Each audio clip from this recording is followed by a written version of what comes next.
Alors, premièrement, je vous parlais des outils, hein. Le premier des outils qu'on se pose, c'est les réseaux sociaux. Les réseaux sociaux, et notamment, la première question à se poser, c'est où sont les DOL? Alors, Kesako, un DOL, dans la langue de Molière et de Cyril Hanouna. Alors, un DOL, c'est un Digital Opinion Leader. Très, très différent d'un KOL. Hein, pendant des années, dans les labos, on a toujours cherché les Key Opinion Leaders, les porte-voix des labos. Aujourd'hui, dans cette nouvelle approche, il est fondamental d'aller chercher les Digital Opinion Leaders qui sont potentiellement différents des Key Opinion Leaders. Ces DOL, ce sont des gens qui ont un impact à travers notamment le digital et les réseaux sociaux.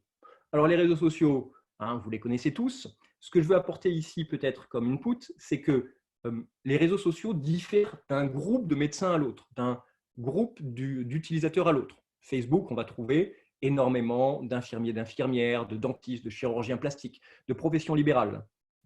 En revanche, sur LinkedIn, on va trouver plutôt les spécialistes. Sur Twitter, on va s'adresser aux journalistes, aux sociétés savantes, et pour une raison assez incongrue et toujours incomprise, on va aussi, les urologues sont sur Twitter. Je ne sais pas s'il y a des gens qui travaillent en urologie, mais les urologues sont sur Twitter. Les réseaux sociaux sont aussi WhatsApp, ça fait partie des grands réseaux généralistes. Bien utilisé, WhatsApp permet de créer une communauté, et on reviendra à la notion de communauté, permet de créer une communauté ultra efficace. Instagram, de plus en plus, est en train de prendre le relais sur Facebook dans certaines catégories. Donc, il faut chercher, en fait, la première clé, c'est de chercher où sont les Digital Opinion Leaders et est-ce que mes KOL sont des DOL.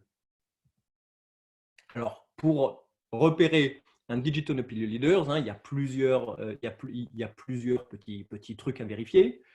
Et cette présentation vous sera envoyée par la suite, donc vous pourrez avoir le détail des différents trucs et astuces, tips and tricks pour repérer tout cela.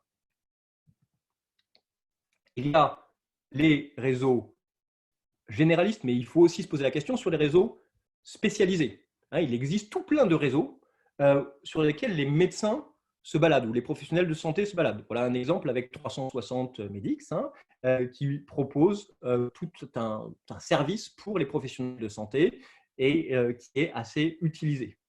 Donc, il faut se poser la question, où sont mes médecins? Où sont les professionnels de santé? Sur quel réseau est-ce que je vais pouvoir les démarcher ou en tout cas déclencher leur curiosité? Alors, j'aimerais bien m'arrêter une demi-minute sur LinkedIn, qui est un réseau en plein boom et qui est un réseau qui souvent est assez incompris ou très mal utilisé. Aujourd'hui, LinkedIn, c'est 660 millions d'utilisateurs à travers le monde. Et surtout, ce sont des utilisateurs qui sont ultra diplômés et qui sont dans la tranche d'âge des décideurs, les 37% des décideurs. Et une dernière chose, LinkedIn, c'est un réseau global.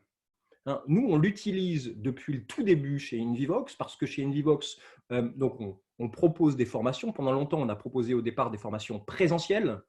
Et quand on voulait faire connaître une formation présentielle qui se déroulait, par exemple, au CHU de Rouen, mais qui était destinée à un public international, eh bien, LinkedIn nous a permis justement d'aller atteindre de manière extrêmement sophistiquée et précise les cardiologues interventionnels, tous les cardiologues interventionnels qui sont présents sur LinkedIn et leur faire connaître l'opportunité de venir se former à Rouen.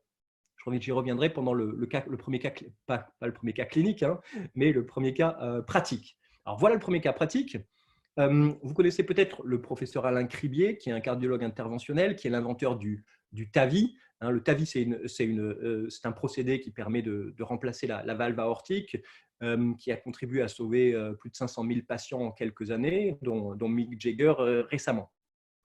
Avec le professeur Cribier, qui propose des formations sur Invivox, quand on a commencé à travailler avec lui, on a regardé combien il avait de contacts sur son compte LinkedIn. Et en 2018, il avait 230 contacts, ce qui est à peu près une moyenne chez les médecins. Beaucoup de médecins créent des comptes LinkedIn sans trop éventuellement comprendre à quoi ça peut servir. Nous, ce qu'on lui a proposé, c'est de faire grandir, grâce aux différents outils qu'on a mis en place chez Invivox, de faire grandir ce réseau et de passer aujourd'hui à plus de 27 000 contacts, qui sont tous des cardiologues interventionnels qui étaient déjà présents sur LinkedIn et qui ont reçu une invitation du professeur Cribier à rejoindre le réseau. Le taux d'acceptation a été hyper élevé, évidemment, puisque c'est un professionnel qui propose à un autre professionnel, le même spécialiste, de rejoindre son réseau. Et donc, ça a permis de créer un réseau mondial pour Alain Cribier. L'intérêt de tout ça, puisque finalement, le but du jeu, ce n'est pas simplement d'avoir 27 000 contacts, mais l'intérêt, donc là, je vous montre, vous voyez, ce n'est pas 27 000, mais c'est 26 941 contacts, qui sont tous des cardiologues interventionnels répartis dans le monde.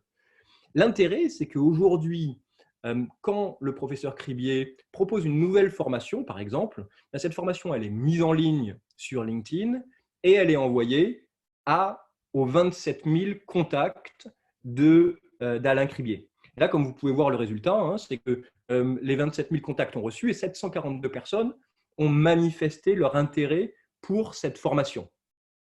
Donc, ça ne veut pas dire qu'ils se sont inscrits à une formation, mais nous, on a les outils chez Invivox pour pouvoir justement ensuite aller relancer ces 742 personnes en leur envoyant une information qui va continuer de titiller leur curiosité pour les emmener, in fine, à venir convertir leur acte d'achat d'une formation, parce que c'est une formation qui est payante et qui est proposée à 1 800 €. Et à chaque fois, en fait, les formations se remplissent de cette manière-là. Donc, ça permet en fait d'avoir transformé Alain Cribier, qui était un Key Opinion Leader reconnu à travers le monde, en un Digital Opinion Leader qui aujourd'hui a une voix mondiale à travers le réseau social LinkedIn, qui est un réseau de professionnels. Donc, voilà un premier exemple. Deuxième exemple.